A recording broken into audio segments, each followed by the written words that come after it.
ప్రేమైన దేవుని బిడ్డలారా, దేవుని ఉన్నతమైన కృపను బట్టి ఆయన పరిశుద్ధ సన్నిధిలో మనం అందరం చేరి ఉన్నాం.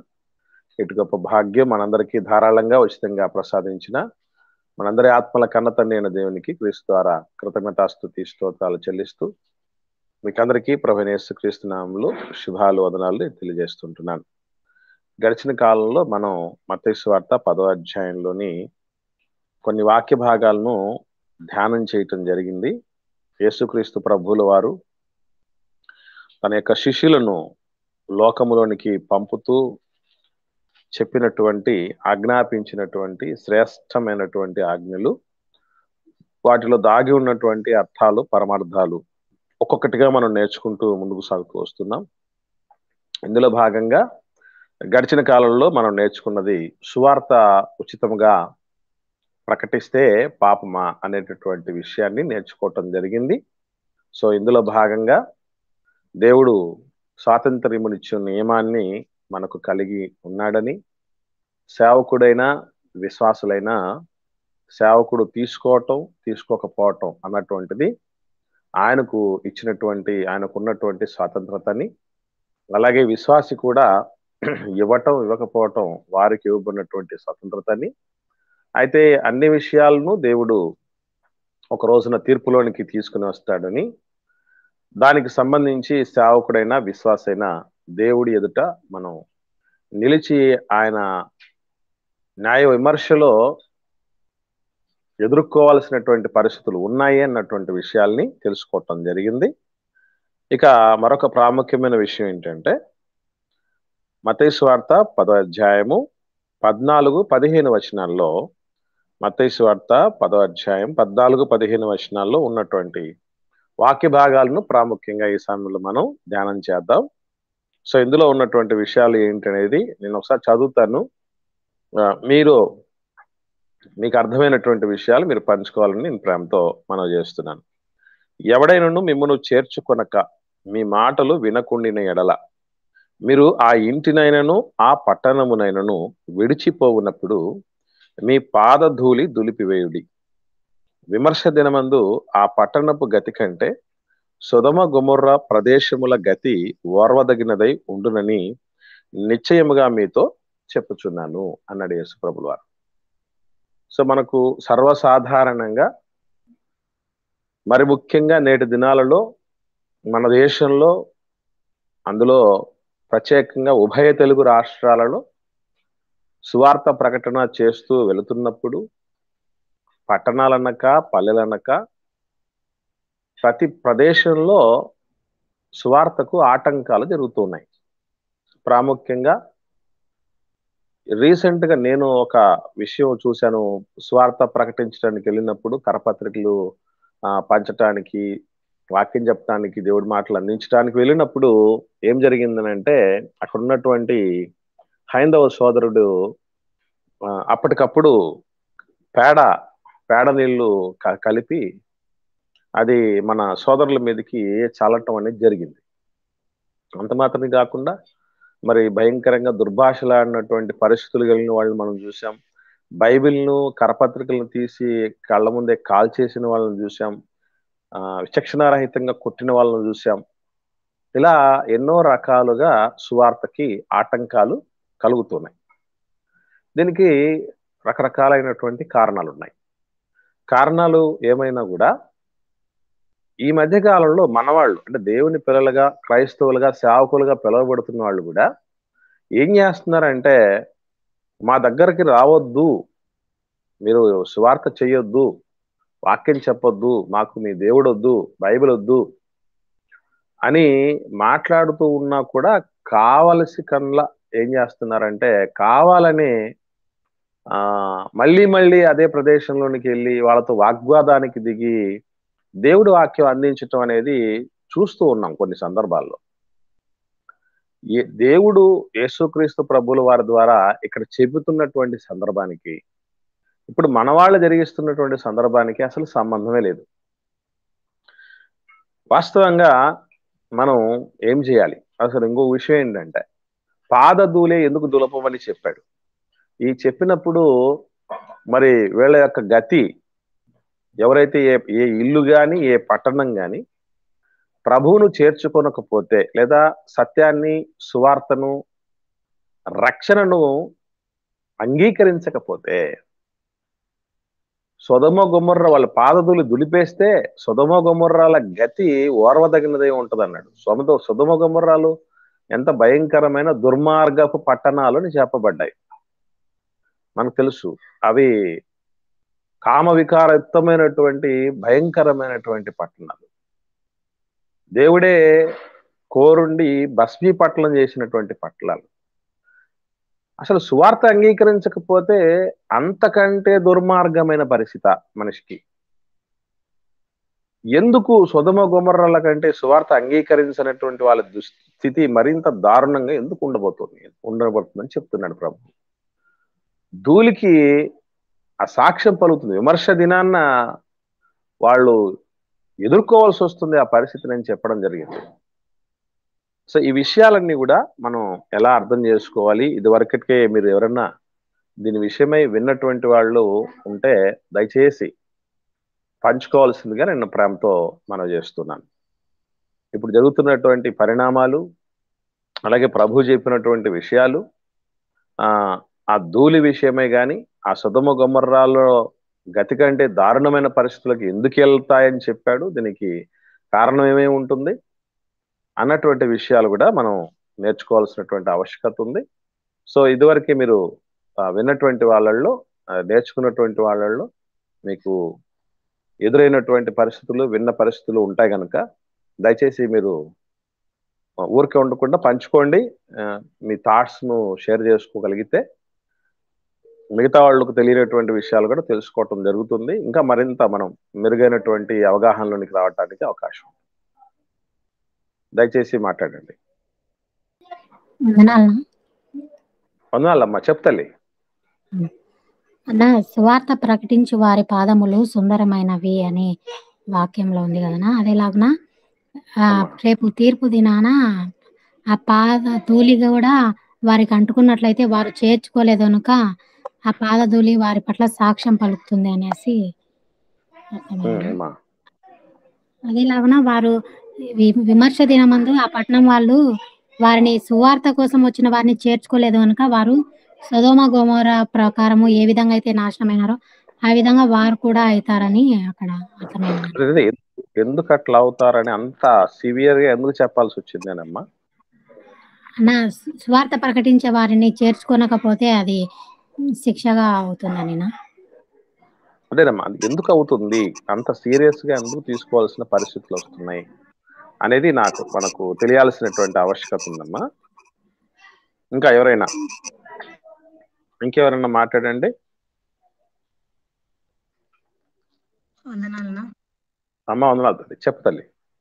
అన్న, ఇప్పుడు అంతటా వాక్యం పరిపూర్ణమై ఉంటున్నది. అలాగే అంతటా సువార్త వినబడతా ఉంది. టీవీలలో గాని, మొబైల్ ద్వారా గాని వాక్యం ఏమో వస్తా ఉంది, తెలుస్తా ఉంది అందరికి, కానీ వినడం లేదు. కానీ అట్లా ఎందుకు చెప్తున్నారు? ఒకవేళ సేవకులు పోయి చెప్తున్నప్పుడు వాళ్ళని కొట్టడము, చంపడము, లేదంటే దూషణ పాలు చేస్తా ఉన్నారు సేవకులను కూడా. కానీ వాళ్ళు ఆ రీతిగా ఉండడానికి ఇప్పుడు సొదొమతో పోల్చడానికి కారణము, ఒక సొదొమకి అప్పుడు వాక్యం పరిపూర్ణం కాలేదు, అలాగే ఒక చెప్పే వ్యక్తి ఒక్కడే అయి ఉండొచ్చు నా ఉద్దేశం అన్న. ఆ ఒక్కడే ద్వారా కూడా వాళ్ళకి తెలియక, వాక్యం అంటే తెలియక, ఎలా చేర్చుకోవాలో వాళ్ళకి ఆతిథ్యం ఇచ్చే విషయంలో గాని, సువార్త అంటే గాని తెలియకపో దాన్ని బట్టి వాళ్ళు ఆ రీతిగా ప్రవర్తించి అలాగా నాశనం అయిపోయిందేమో. కానీ ఇప్పుడేమో వాక్యం పరిపూర్ణమైనప్పటికీ కూడా వీళ్ళు అది గ్రహింపుగలగకుండా, వారిని ఆ యొక్క సువార్తను వినకోకుండా, వాళ్ళను చేర్చుకోకుండా ఈ రీతిగా ఉండారు. కాబట్టి ఆయన వాక్యం పరిపూర్ణమైనాక అన్ని చెప్పినాడు, ఈ రీతిగా ఉంటేనా శిక్ష తప్పదు అనేసి అని నేను అనుకుంటున్నా.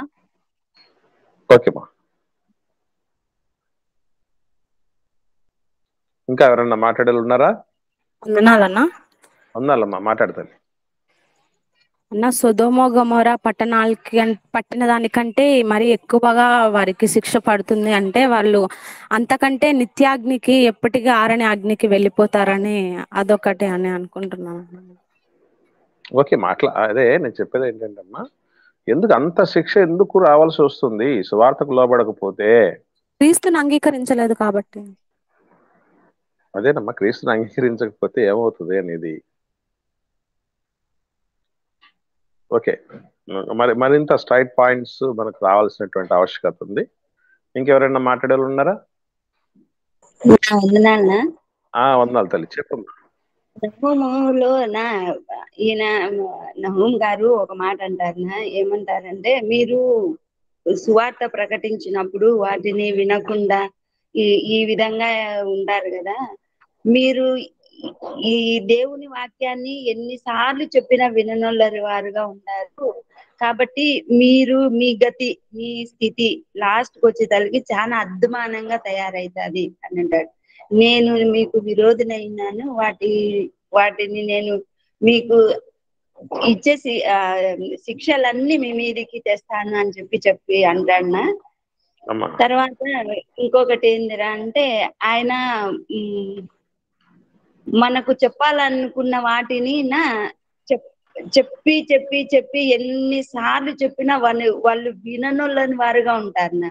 విననొల్లని వారుగా ఉండేటప్పుడు వాళ్ళు విగ్రహారాధన చేయడం గాని, పాపం చేయడం గాని, దేవునికి విరోధంగా చేసే ప్రతి పనిని వాళ్ళు దేవుడు చూసి చూసి చూసి నహూముతో మాట అంటున్నా, స్వార్థ ప్రకటించు సమాధాన వర్తమానం తెలియజేయని వాని పర్వతం నీడ కనబడుచున్నవి అని 3వ అధ్యాయంలో 11వ వచనంలో కూడా ఒక మాట అంటన్నా. 11వ వచనంలో వచ్చిన, నీవు మత్తురాలువై దాగుకొందువు, శత్రువులు వచ్చుట చూసి మనము ఆపద వచ్చినప్పుడు ఇంకా దేవుని దగ్గర పోయి మొరపెట్టి పెట్టినా కూడా ఆయన విననొల్లని వాడిగా ఉంటాడు. అంటే అవకాశం ఉన్నప్పుడు మనం స్వార్థను నిర్లక్ష్యంగా చేసి కేర్లెస్ గా ఉండి, మనకు ఆపద వచ్చినప్పుడు ఆయన దగ్గర పోతే ఆయన విననొల్లని వాడుగా ఉంటాడని. అదే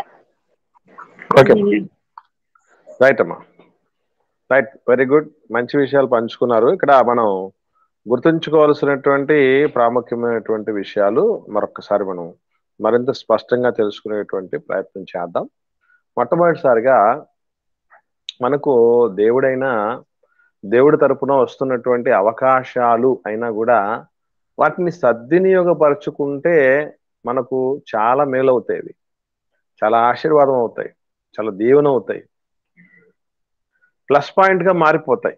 అయితే వేటినైతే మనం సద్వినియోగపరచుకోలేమో, ఏవైతే రక్షించేవి ఉన్నాయో అవన్నీ కూడా శిక్షగా మారడం అనేది జరుగుతుంది.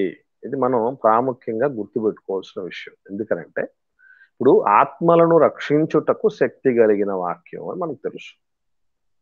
అది వాక్యం మనల్ని బతికించేదని, బాధల్లో నెమ్మదినిచ్చేదని, మనకు ఎండిన ఎముకలకు జీవాన్ని ఇచ్చేదని తెలుసు. అలాగే దేవుడి వాక్యం అన్నటువంటిది ఎంత గొప్పదంటే లోకాలను కలగజేసింది,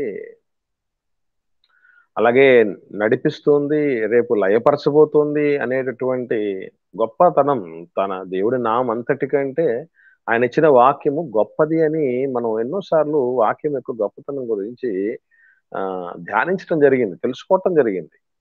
అయితే ఎప్పుడైతే అట్టి వాక్యాన్ని మనం నిర్లక్ష్య పెడతామో, వాటిని పట్టించుకోకుండా ఉంటామో, అలక్ష్యం చేస్తామో, అప్పుడు ఏ వాక్యమైతే మనల్ని రక్షిస్తుందో ఆ వాక్యమే మనల్ని తీర్పులో కూడా నిలబెట్టబోతుంది అనేటటువంటి విషయం మనం అందరం కూడా గ్రహించాలి. చాలా అంటే చక్కగా ఉన్నంత వరకు ఏ ఇబ్బంది లేదు. ఎప్పుడైతే దాని విషయంలో, వాక్యం విషయంలో తేడా జరిగి మనం ఖచ్చితంగా దానికి సంబంధించినటువంటి మూల్యము చెల్లించుకోక తప్పదు. ఇది మనం తెలుసుకోవాల్సింది. దేవుడి ఆజ్ఞ నిత్య జీవం కరెక్టే, కానీ ఎప్పుడైతే దాన్ని సరైన రీతిలో నిత్య జీవం కొరకు ఉపయోగించుకోలేక దానికి సరెండర్ కాకపోతే, విధేయత చూపించలేకపోతే అదే వాక్యము నిత్య నరకానికి కూడా తీసుకెళ్తుంది. మర్చిపోకూడదు. లోకానికి అంతటికి కూడా తీర్పు తీర్చడానికి సిద్ధంగా ఉంది దేవుడి వాక్యం. కాబట్టి ఇక్కడ కూడా మనం గమనించగలిగితే వాళ్ళు చేర్చుకున్నారంటే నో ప్రాబ్లం. కానీ చేర్చుకొనకపోతే వాళ్ళ సంగతి ఏమైపోతుందంటే ఇంకా వాళ్ళను మనం అనుకుంటూ ఉంటాం కొన్ని కొన్ని సందర్భాల్లో చరిత్రలో దేవుడు జరిగించినటువంటి కొన్ని సంఘటనలు సంభవాలు ఎలా ఉంటాయంటే కడు భయంకరమైనటువంటి పరిస్థితుల్లో వాళ్ళు చనిపోవటం జరిగింది. ఎస్పెషల్లీ సొదొమ గొమొర్రా లాంటి వాళ్ళ పరిస్థితులు మనం చూస్తే అవి ఒక ట్విన్ సిటీస్ గా మనకు ఎట్లా హైదరాబాద్ సికింద్రాబాద్ లాగా ఉన్నాయో సొదొమ గొమొర్రా పట్టణాలు అలాంటివి. అంత సుభిక్షంగా చక్కగా డెవలప్డ్ స్టేజ్లో ఉంటూ సంతోషంగా ఆనందంగా ఉన్నటువంటి పట్టణాలు కొన్ని నిమిషాలలోనే భస్మీపట్లం అయిపోయినటువంటి పరిస్థితికి వచ్చాయంటే ఇంకా అంతకు మించి శిక్ష, తీక్షణమైనటువంటి శిక్ష మరొకటి లేదనుకుంటాం. కానీ దానికంటే పెద్ద శిక్ష సువార్తకు లోబడకపోవటం, చేర్చుకోకపోవటం, దేవుడి మాటను పెడచెవిని పట్టటం అని మనకు అర్థమవుతుంది. ఎందుకు మరి అంత సమస్య, ఎందుకు అంత శిక్ష అని ఆలోచన చేస్తే బాగా గమనించండి. ఆలోచన సువార్త మనల్ని రక్షించేది, మన ఆత్మకు కాపుదలనిచ్చి నరకం నుంచి తప్పించి మనల్ని దేవుడితో మరలా సంబంధం కలిగిన వారిగా చేసి పరలోక తీరాలకు నడిపించేది. ఇప్పుడు ఆ వాక్యమే కాదనుకున్నారనుకోండి, ఏమైపోయినట్టు వాళ్ళు అంటే ఒక మాట ఉంది, మంచి మాట చూద్దాం. 13వ అధ్యాయం అపోస్తలుల కార్యములు. ఎందుకు అంత దారుణమైనటువంటి శిక్షలోకి వెళ్ళబోతారు వాళ్ళు అన్నటువంటి విషయాన్ని జాగ్రత్తగా మనం పరిశీలన చేయగలిగితే ఒకరు చదవండి. అపోస్తలుల కార్యములు 13వ అధ్యాయం 46వ వచనం నుండి చూద్దాం. 46వ వచనం నుండి అపోస్తలుల కార్యములు 13వ అధ్యాయం 46వ వచనం నుండి చూడగలిగితే చదవమ్మా. అప్పుడు పౌలును బర్నబాయు ధైర్యంగా ఇట్లనిరి, దేవుని వాక్యం మొదట మీకు చెప్పుట ఆవశ్యకమే, అయినను మీరు దానిని త్రోసివేసి మిమ్మును మీరే నిత్య జీవమునకు పాత్రులుగా ఎంచుకొనుచున్నారు కనుక ఇదిగో అపాత్రులుగా ఎంచుకొనుచున్నారు గనుక ఇదిగో మేము అన్యజనుల యొద్దకు వెళ్ళుచున్నాము. ఏలయనగా నీవు భూదిగంతముల వరకు రక్షణార్థముగా ఉండునట్లు నిన్ను అన్యజనులను వెలుగుగా ఉంచి ఉన్నాను అని ప్రభు మాకు ఆజ్ఞాపించననిది. చాలమ్మా, ఒక విషయం గమనించండి. ఇక్కడ వాక్యం త్రోసేస్తే ఏమవుతుందట? వాళ్లకు వాళ్లే నిత్య జీవానికి అపాత్రులుగా చేసుకున్నారు. ఈ ప్రపంచంలో అన్నిటికంటే గొప్ప నష్టం ఏంటి అని అంటే చాలా మంది అనుకుంటూ ఉంటారు యుద్ధం నష్టం అని. పోరు నష్టం పొందు లాభం అంటారు కదా. యుద్ధం కంటే భయంకరమైన నష్టం ఏంటంటే దేవుడి మాటను బేఖాతరు చేయటం, దేవుడి మాటను తృణీకరించటం, త్రోసివేయటమే అత్యంత భయానకమైనటువంటి పరిస్థితికి కారకమయ్యేది. ఈరోజు దేవుని పిల్లలుగా ఉంటున్నటువంటి మనం అందరం కూడా ఫస్ట్ ఆఫ్ ఆల్ గుర్తుపెట్టుకోండి, హిట్ లిస్ట్ లో ఉన్నాం. ఎవరైనా పద్ధతిగా దేవుడి వాక్యం ఏదైతే చెప్పిందో, లేఖనం ఏదైతే సెలవిస్తుందో, ఏదైతే అలవర్చుకోమంటుందో, ఏదైతే మానేయమంటుందో అవి అలవర్చుకోవలసినవి అలవర్చుకోకపోయినా, మానేయవలసినవి మానేయకపోయినా మనల్ని ఎవ్వరూ కాపాడలేరు. గుర్తుపెట్టుకోండి, మనల్ని ఎవ్వరూ కాపాడలేరు. ఎందుకంటే దాన్నే తోసేస్తే నిత్య జీవానికి అపాత్రులమైపోతామట. కాబట్టి ఈ అపాత్రులైపోయిన వాళ్లకు ఏం చేయడం జరిగింది అంటే ఒక్కసారి మీరు చూడండి, 49-50 వచనాల్లో నుంచి చూద్దాం. ప్రభువు వాక్యము ఆ ప్రదేశమందంతటా వ్యాపించెను గాని యూదులు భక్తి మర్యాదలు గల స్త్రీలను ఆ పట్టణపు ప్రముఖులను రేపి పౌలునకు బర్నబాకు హింస కలగజేసి వారిని తమ ప్రాంతముల నుండి వెళ్ళగొట్టిరి. అపోస్తలుల కార్యంలో కూడా జరిగింది.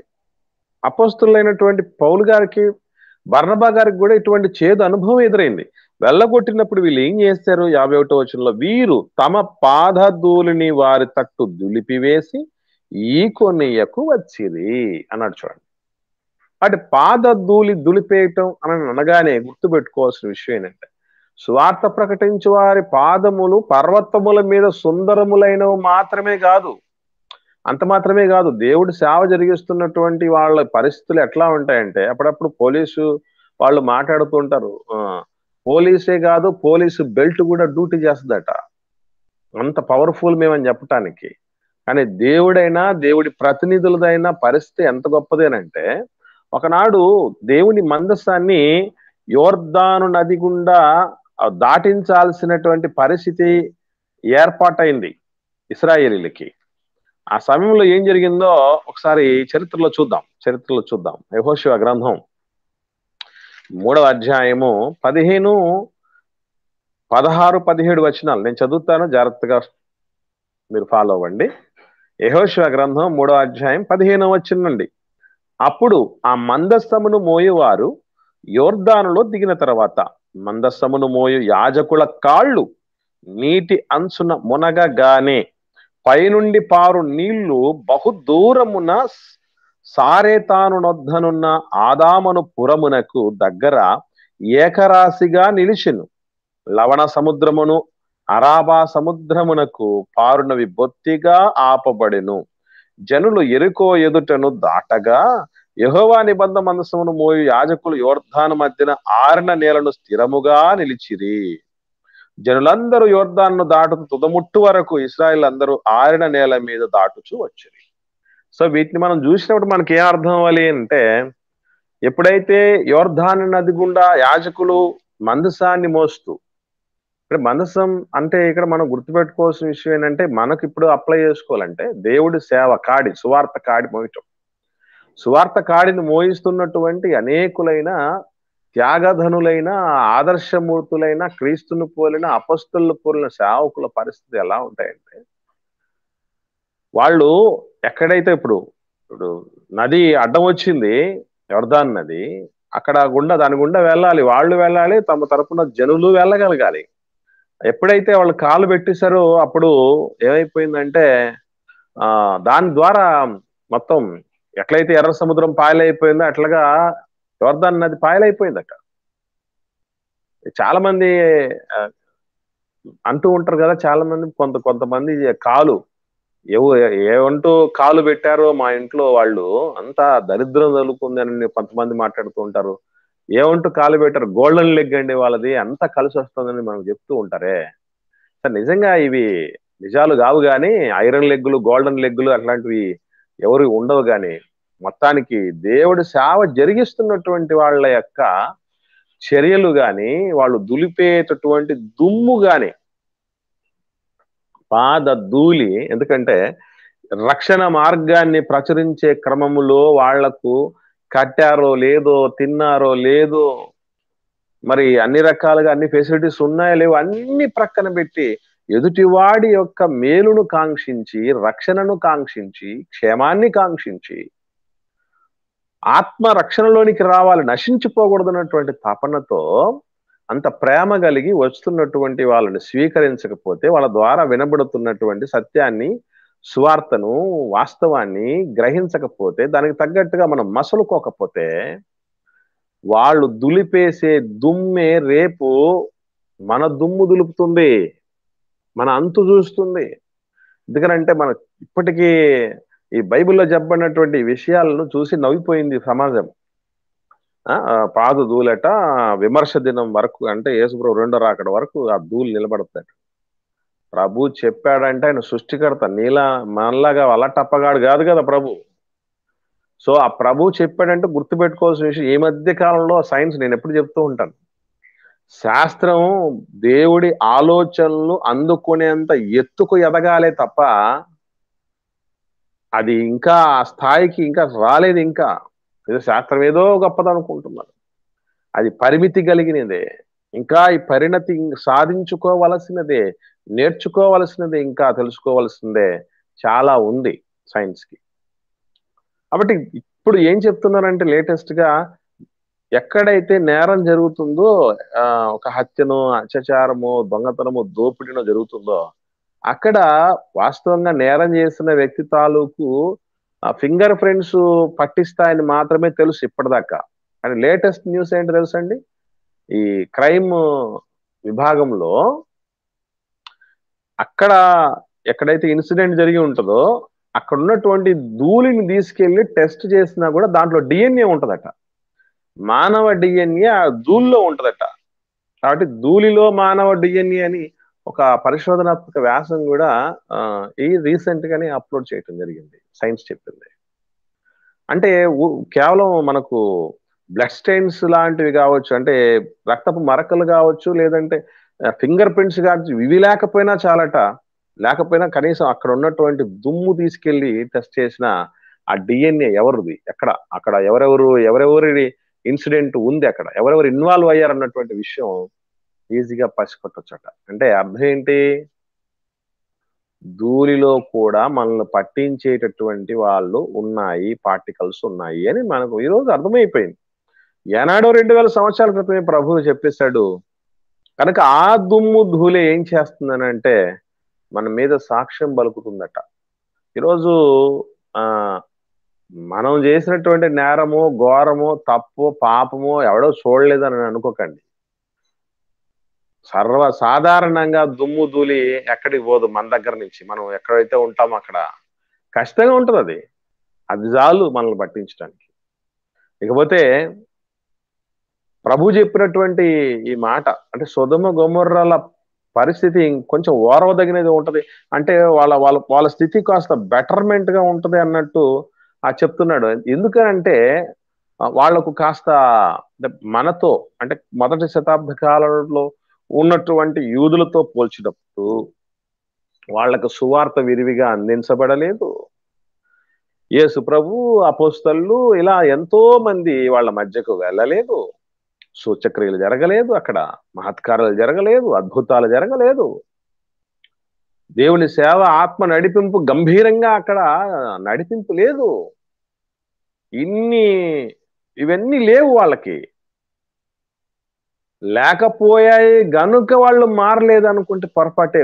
ఉండి వీళ్ళేం మారారు? మనకన్నీ దేవుడు అందుబాటులో పెట్టి మనం ఎంత మారగలిగాం? ఇది చాలా ప్రాముఖ్యంగా ఆత్మ విమర్శ చేసుకోవలసినటువంటి విషయం ప్రియులారా.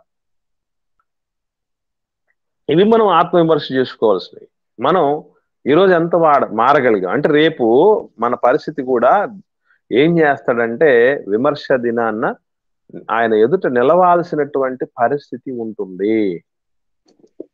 నాకు తెలిసి యేసుప్రభు శిష్యులు అంత ఒక్క నాశనపుత్రుడైనటువంటి ఇస్కరియోతు యూదా తప్ప మిగిలిన వాళ్ళందరూ నిప్పులాగా ఎందుకు బతికారంటే, ఎంతో శ్రేష్టంగా, ఎంతో భయభక్తులతో బతికారంటే దానికి ముఖ్యమైన కారణం ఒకటే పిల్లరా, ప్రభు అందించినటువంటి ఈ సత్యము, సువార్త, ఈ హెచ్చరికలు అవన్నీ కూడా బాగా వంట పట్టాయి వాళ్ళకి. లేకపోతే మనుషుల్ని, చచ్చిపోయినటువంటి వాళ్ళని లేపేటటువంటి పవర్ ఇవ్వబడినా కూడా వాళ్ళకి పైసా సంపాదించుకోలేదు. ఎందుకంటారు?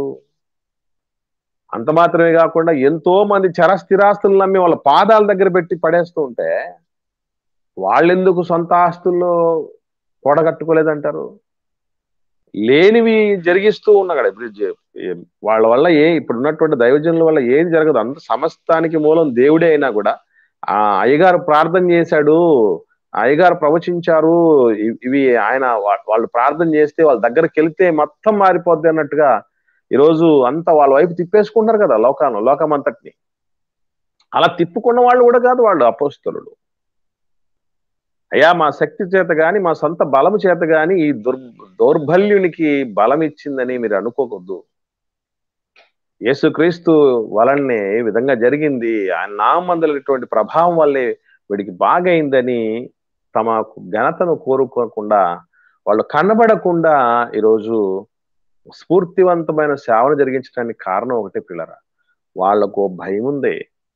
రేపు మేము కూడా క్రీస్తు న్యాయపీఠాన్ని ఎదుర్కొనే రోజులు వస్తాయి మాకు. లోకంలో మన అమ్మ నాన్నలు మనల్ని అడగకపోవచ్చు, భార్య భర్త గల్లపట్టు పట్టి అడగకపోవచ్చు, మీ సేవకుడు అడగలేకపోవచ్చు, లేదా సేవకుడిని ఎవరు అడగలేకపోవచ్చేమో కానీ అడిగే ఒక ఆయన ఉన్నాడు. ఆయన ముందు నిలిచే రోజు ఒకటి వస్తుంది. పౌలు గారు అదే అంటాడు, ఎన్నోసార్లు మనం చదివాం, ఒకసారి చూద్దాం ఈ సందర్భంలో. పౌలు గారు కొరింథీయులకు రాసిన 2వ పత్రిక 5వ అధ్యాయము. పౌలు గారు కొరింథీయులకు రాసిన 2వ పత్రిక 5వ అధ్యాయము 10వ వచనం ఒకటి చదవండి. 10వ వచనం. ఎందుకనగా తాను జరిగించిన క్రియల చొప్పున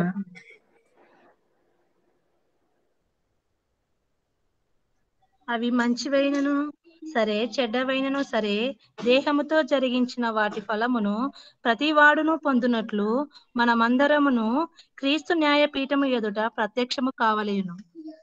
చూడండి, అందరం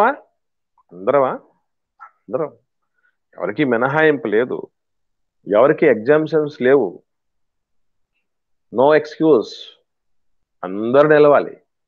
మరి నిలిచినప్పుడు పరిస్థితి ఏంటి? ఇప్పుడు ఇట్లాంటి విషయాలు మనం చదివినప్పుడు మనం ఏమనుకుంటాం అంటే, ఆయన సువార్తను మనం ఏమి స్వీకరించలేదా? మనం స్వీకరించాం, బాప్తిసం పొందాం, ఇవన్నీ అనుకుంటూ ఉంటారు. బాప్తిసం పొంది స్వీకరించి దేవుడి రాజ్య వారసులు అయినంత మాత్రం చేత సరిపోదు పిల్లరా. జీవితకాలం అంతా కూడా నిబంధనకు బద్ధులమై ఉండాలి. దేవుడి వాక్యం ఏం చెప్తున్నదో దానికి అనుగుణంగా బతకాలి. సేవకుడికి ఆజ్ఞలున్నాయి, విశ్వాసులకు ఆజ్ఞలున్నాయి, పెద్దలకు ఆజ్ఞలున్నాయి. అవి జీవితకాల పర్యంతం ఉండాల్సినవి, ఏదో టర్మ్ బేస్గా ఉండాల్సినవి కాదు. ఒక నెల పాటిస్తే సరిపోద్ది, ఏదో దీక్షలాగా మండల దీక్ష అన్నట్టుగా పాటిస్తే సరిపోద్ది, లెంట్ డేస్ లాగా ఆ దినాల్లో మాత్రం పాటిస్తే సరిపోద్ది అనేటువంటి పరిస్థితికి ఎవరు వెళ్ళకండి. అది మంచిది కాదు. 100% ఈ భూమి మీద మనం జీవించినంత కాలం మనం పాటించాల్సింది. ఈరోజు మనలో ఎంతమంది పాటిస్తున్నాం ఆలోచన చేయండి. యాకోబు గారు మాట్లాడుతూ ఒక మాట అంటాడండి, నిజంగా వాళ్లకు ఎంత ఒప్పుకోలు ఉందో గమనించండి. ఒక మంచి మాట ఉంది, చూద్దాం మనం. యాకోబు రాసిన పత్రిక 3వ అధ్యాయము 2వ వచనం చూడండి. యాకోబు గారు మాట్లాడుతూ ఏమంటున్నాడు చూద్దాం. 3వ అధ్యాయం 2వ వచనం. యాకోబు రాసిన పత్రిక 3వ అధ్యాయం 2వ వచనం. అనేక విషయములలో మనమందరము తప్పిపోచున్నాము. ఎవడైనను చాలమ్మా, అనేక విషయములలో మనం అందరం తప్పిపోతున్నాం. సేవకుడు తప్పిపోతున్నాడు, విశ్వాసులు తప్పిపోతున్నారు, సంఘస్థులు, పెద్దలు, పిల్లలు, తల్లిదండ్రులు, భార్యలు, భర్తలు, తోబుట్టువులు, బంధువులు, మిత్రులు, మొత్తం అందరూ ఏం చేస్తున్నారట? అనేక విషయాలు తప్ప, 1-2 కాదట, మళ్ళీ 1-2 కాదట, అన్నింటిలో తప్పటం. ఇది మన పరిస్థితి. సో ఇలా ఎంతకాలం ఇలా ఉండిపోతే మన జీవితాలు, రేపు గుర్తుపెట్టుకోవాల్సిన విషయం ఒకటే, నీతిమంతుల రక్తమంతా మీ మీదకి వస్తుంది అంటాడు ప్రభు. ఎప్పుడో ఒలికించేసే రక్తమంతా వస్తుందంటే మేము కయ్యను చంపినట్టు చంపలేదే, కయ్యను లాంటి పరిస్థితుల్లో మా సహోదరులు ఎవరినో చంపలేదని మీరు అనుకుంటారేమో. కాదు, మన శ్రేయస్సును కోరి జీవితాన్ని పణంగా పెట్టేటటువంటి వాళ్ళు చాలా మంది ఉంటారు. వాళ్ళ సర్వస్వాన్ని దారిపోస్తూ ఉంటారు, భక్తులు ఎదగాలని, మనం బాగుపడాలన్నటువంటి ఉద్దేశంతో. అలా వాళ్ళ యొక్క ప్రార్థనలు కావచ్చు, వాళ్ళ ప్రయాస కావచ్చు, కార్యక్రమాలు కావచ్చు, సేవలు కావచ్చు, అన్నీ కూడా మన అందరి మార్పు కోసం కష్టపడేటివి, దారపోయబడేటివి. ఈరోజు ఒక శక్తి విడుదలవుతుందంటే దేవుడి సేవకు సంబంధించి, సేవకుడి దగ్గర నుంచి, అది రక్తం ఖర్చు అవటమే ప్రియులరా. రక్తం ఖర్చు అయితేనే శక్తి విడుదలయ్యేది. కాబట్టి ఎప్పుడైతే ఆ సేవలు, ఆ పరిచర్యలు, దేవుడి వాక్కులు ఏవైతే మనం స్వీకరించి మనం దానికి అనుగుణంగా మనం దిద్దుకుంటూ ఉంటామో, అప్పుడు మనకు శాపం రాదు, ఆశీర్వాదంగానే ఉంటది. కానీ ఎప్పుడైతే ఇవన్నీ ఎన్నో ఒకవైపు వింటూ ఉన్నా, చేస్తూ ఉన్నా, అన్ని రకాలైనటువంటి సేవలు పొందుకుంటూ ఉన్నా కూడా, అన్ని రకాలైనటువంటి మాదిరి కలిగినటువంటి స్థితిలో ఉన్నటువంటి సేవకులు, పరిచర్యలు అన్ని స్వీకరిస్తూ ఉన్నా, మనలో ఏమాత్రం మార్పు లేని పరిస్థితుల్లో అనేక విషయాల్లో తప్పిపోతున్నటువంటి పరిస్థితుల్లో ఉండగలిగితే మనల్ని ఎవ్వరూ బాగు చేయలేరు. ఇక బలే ఉండదు, ఇక మనం బలైపోవటమే. ఇది మనం గుర్తించుకోవాల్సినటువంటి విషయం పిల్లరా. ప్రభు ఇటువంటి విషయాలు చెప్తున్నప్పుడు మనం ఏం చేస్తానంటే, ఎవరిదోలే మనకేం సంబంధం, అసలు వాళ్ళెవరో స్వీకరించని వాళ్ళు అనుకుంటూ ఉన్నారు. మనం ఏమాత్రం స్వీకరిస్తున్నాం? మనం ఎంత మాత్రం దేవుడి మాటల పట్ల గురి కలిగి ఉన్నాం? ఎంతమంది మనం సీరియస్ గా తీసుకుంటున్నాం భక్తి జీవితాన్ని? సంఘం అంటే ఎంత గురుంది మనకి, సహవాసం అంటే ఎంత గురుంది, దేవుడి సేవ అంటే ఎంత గురుంది, పరిచర్య అంటే ఎంత గురుంది. ఒక్కసారి మనల్ని మనం ఆత్మవిమర్శ చేసుకుందాం. ఇలా తప్పిపోతున్నటువంటి వాళ్ళ విషయంలో రేపు దేవుడు ఆయన ముందు నిలిచేటప్పుడు అడిగితే నువ్వేం చేసి వచ్చావు? సొదొమ గొమొర్రా వాళ్ళకంటే గొప్ప అవకాశం మీకు ఇచ్చామే, ఇంకా మొదటి శతాబ్ద కాలంలో ఉన్న వాళ్ళకంటే గొప్ప అవకాశం ఇచ్చాం. ఎందుకనంటే అప్పటికి పాత నిబంధన మాత్రమే అందుబాటులో ఉండేది మొదటి శతాబ్ద కాలంలో, అపొస్తలులు సేవ చేసే సమయాల్లో.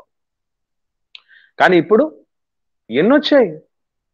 మొత్తం అంతా సర్వసత్యము వచ్చేసింది. పరిశుద్ధాత్ముని రాక ఈ భూమి మీదకి జరిగింది. ఆ బాప్తిస్మ కార్యక్రమం ద్వారా అప్పుడప్పుడు వచ్చి పరిచయం చేస్తూ పోయేవాడు. ఎప్పుడు మనతోనే, ఎల్లప్పుడూ మనతో ఉండేటటువంటి ఆ యొక్క ప్రభావం మన దగ్గరికి ఇంత వచ్చిన పరిస్థితి ఉన్నా, విరివిగా దేవుడి వాక్యం మనకు అందుబాటులో ఉన్నా, పుష్కలమైనటువంటి అవకాశాలు దేవుడు ప్రసాదిస్తున్నా, వాటిని వేటిని సద్వినియోగపరచుకోకుండా ఉండిపోతే రేపు మనల్ని దేవుడు అనేటువంటి మాట ఏంటో తెలుసా? మీకంటే ఆ మొదటి శతాబ్దంలో ఉన్నటువంటి యూదుల గతి ఓర్వదగినదై ఉంటుంది అని అంటాడు. మొదటి శతాబ్దం వాళ్ళని అన్నాడు, సొదొమ గొమొర్రా వాళ్ళ గతి ఓర్వదగినే ఉంటుందని. ఈరోజు మనల్ని ఉద్దేశించి ఏమంటాడంటే, అక్కడ యేసుప్రభు జీవించిన కాలంలో, అపోస్తలులు జీవించిన కాలంలో ఉన్నటువంటి యూదుల గతి ఓర్వదగినదే ఉంటుంది. మీకు ఇంకా వాళ్ళకంటే ఎక్కువ ఫెసిలిటీస్ ఇచ్చాం, అవకాశాలు ఇచ్చాం, మరింత స్పష్టమైనటువంటి చేరువలోనికి మేము వచ్చాం. కానీ మీరేం చేయగలిగాం? మనం ఏం చేయగలిగాం? ఈవెన్ సేవకుడి కూడా ఎక్కడ వదిలిపెట్టే పరిస్థితి దేవుడేం లేదు. బోధకుడి పరిస్థితి ఏంటట? మరీ కఠినమైన తీర్పు ఉంటుందట. అందరికంటే ముందు ఎదుర్కొనేటువంటి తీర్పు సేవకుడే, పోర్పుడే. ఈరోజు నేను మీకు మీ మధ్య బీరాల్బరికి నా బతుకులు దారుణంగా ఉండిపోయే పరిస్థితులు ఉంటే దేవుడి దగ్గర ఏం దాచగలను నేను? నీతిమంతులను అనీతిమంతులను అందరినీ చూస్తాయట కదా యెహోవా కన్నులు. కాబట్టి ఎవ్వరము తప్పించుకోలేము ప్రియులారా, గుర్తుంచుకునండి. మిమ్మల్ని భయపెట్టడానికి కాదు ఈ మాట చెప్పేది. ఇంకా ఉదాసీనంగా ఉన్నారేమో, ఇంకా ఏం కాదులే, నెమ్మదిగా ఉందిలే, ప్రశాంతంగా ఉందిలే అంతా అనేటువంటి పరిస్థితిలో ఉన్నామేమో, ఆ మీమాంసలో ఉన్నామేమో, ఇంకా నిర్లిప్తతో ఉన్నామేమో, ఇంకా జాగరూకత లేని, బుద్ధి లేని కన్యకలుగా ఉన్నామేమో. ఇద్దరు కన్యకలే, బుద్ధిలోనోళ్ళు ఇద్దరు కన్యకలే. కానీ కన్యకలైనంత మాత్రం చేత కుదరదు. బుద్ధి కలిగి ఎప్పుడెప్పుడు ఏ పరిస్థితి ఎదురొస్తుందా అని ఎదురు చూస్తూ దానికోసం సిద్ధంగా ఉండగలిగినటువంటి, మెలకువ కలిగినటువంటి పరిస్థితి మనకు రావాలి. ఈరోజు ఏ విషయంలో మనకు మెలకువ వచ్చింది భక్తి జీవితంలో? దేవుడి సేవ అంటే అందరికంటే ముందు అలర్ట్ గా ఉండేదాని పరిస్థితి ఏమన్నా ఉందా మనలో? ఎంతమందికి ఉంది? సంఘం అంటే, సహవాసం అంటే గురి కలిగి నా బాధ్యత నేను 100% నెరవేర్చుకోవాలన్నటువంటి గురి ఏమన్నా ఉందా మనకు? బైబిల్ నేర్చుకోవాలని కానీ, ప్రార్థనా జీవితం కలిగి ఉండాలని కానీ, మాట యందు తప్పకూడదని కానీ, ఆలోచనలు తప్పుపోకూడదని కానీ, దురాలోచనలు రాకూడదని కానీ, చేతల్లో అవి తప్పుపోకూడదన్నటువంటి విషయం కానీ, మనలో నా దేవుణ్ణి, నా తండ్రిని నేను కనబరుచుకున్న, ప్రభుని నేను కనబరచాలని ఆ స్పృహ కలిగి ఉండే విషయం కావచ్చు, దేవుడి సేవలో పరిచర్లో ఆదర్శంగా, నమ్మకంగా, చెయ్యి చాచి పుచ్చుకొనుట కంటే ఇచ్చుట ధన్యమనే పరిస్థితిలో కావచ్చు, ఎక్కడ మనకు మాదిరి ఉంది, ఎక్కడ మనం మాదిరి కలిగి ఉన్నాం? ఒక్కసారి మనల్ని మనం ఆత్మవిమర్శ చేసుకుంటే తప్పనిసరిగా రేపు మనం న్యాయ విమర్శలో గెలవలేమేమో అని ఖచ్చితంగా అనిపిస్తుంది పిల్లలు.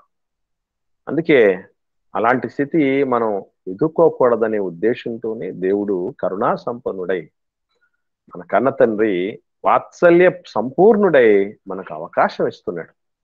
దాన్ని సద్వినియోగపరుచుకుందాం. మాదిరి లేనటువంటి, సారము లేనటువంటి, చవిసారము లేనటువంటి భక్తిని ఎంతకాలం కలిగి ఉందాం? ఊగిసలాడే భక్తిని ఎంతకాలం కలిగి ఉందాం? దేవుడి మెచ్చని భక్తిని ఎంతకాలం కలిగి ఉందాం? 10 మందిలో ఒక ఆదర్శాన్ని నిలపలేని భక్తిని మనం ఎంతకాలం కలిగి ఉందాం? ఇలా ఎన్నిసార్లు మనం చూద్దాంలే, చేద్దాంలే అనే వాయిదాలు ఎన్నిసార్లు వేద్దాం? ఆలోచన చేయండి పిల్లరా. ఇది అందరికీ సంబంధించింది, నీకు నాకు అందరికీ సంబంధించిన హెచ్చరిక. కాబట్టి దేవుడి యొక్క ప్రయాసని మనం నిర్లక్ష్యం చేయకూడదు. ఆయన దీర్ఘశాంతాన్ని తృణీకరిస్తే ఏమవుతుందో బైబిల్లో దేవుడు చాలా స్పష్టమైనటువంటి మాట చెప్తున్నాడు. ఒకసారి చూద్దాం. 2వ అధ్యాయం రోమిలికి రాసిన పత్రిక, ఈ మాట చూసుకుని ముగించుకుందాం. పౌలు గారు రోమిలికి రాసిన పత్రిక 2వ అధ్యాయము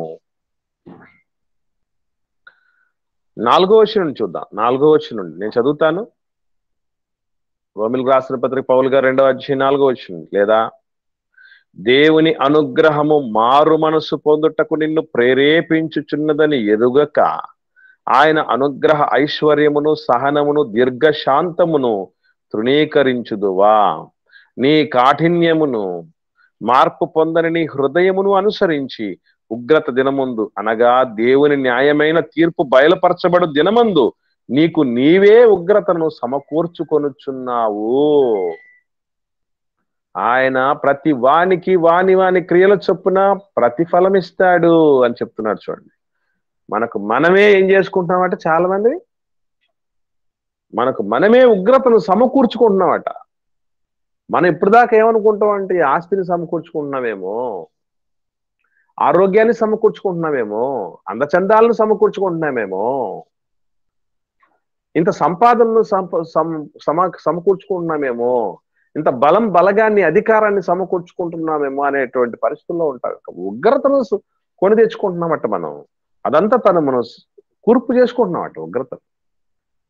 కాబట్టి ప్రియులరా, దేవుడి యొక్క దీర్ఘశాంతం, అనుగ్రహైశ్వర్యము, సహనం ఈరోజు మనం తక్కువ అంచనా వేస్తున్నాం, చాతగాంతరం అనుకుంటున్నామేమో. ఆయన అనుకుంటే క్షణములో మనం ఎవరో అండి బతకటానికి అవకాశం ఉండదు. బతకటానికి అధికారం, హక్కు ఉన్నోళ్ళు ఎంతమంది ఉన్నాం మనం ఇక్కడ?